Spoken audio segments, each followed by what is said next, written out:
Dobrý deň prajem, tak dnes som sa rozhodol, že budem odpovedať na vaše otázky.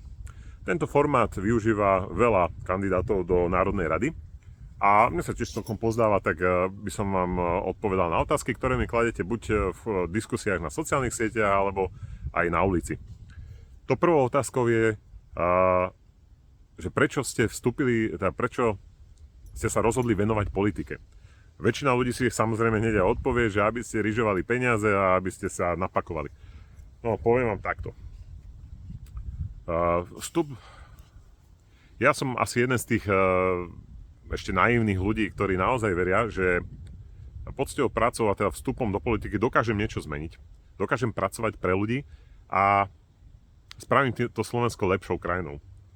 Keby som sa rozhodol ryžovať peniaze z politiky, v úvodzovkách ryžovať, asi by som sa nevybral tou ťažšou cestou a to je cesta pravdy, cesta poctivej práce a cesta úprimnosti. Mohol by som začať klamať, podvádzať a určite tá cesta by bola kratšia. A ďalšou vecou, naozaj politike sa venujem 5 rokov a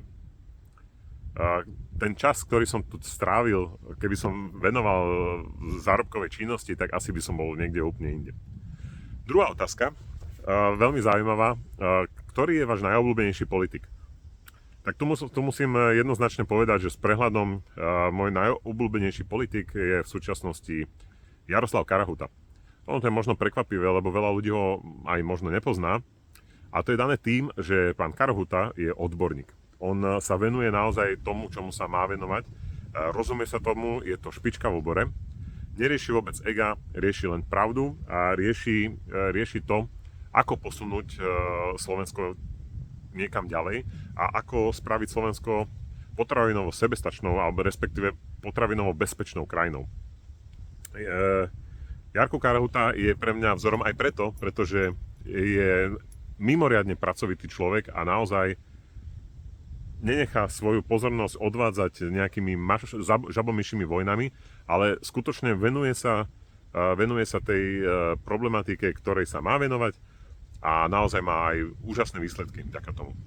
Takže ďakujem veľmi pekne za pozornosť, to boli dneska 2 otázky, na budúce sa ozvem a teda budem odpovedať na ďalšie 2 alebo 3 otázky. Pekný deň prajem, pekný zvyšok nedele a dobrú chuť k obedu. Dovidenia.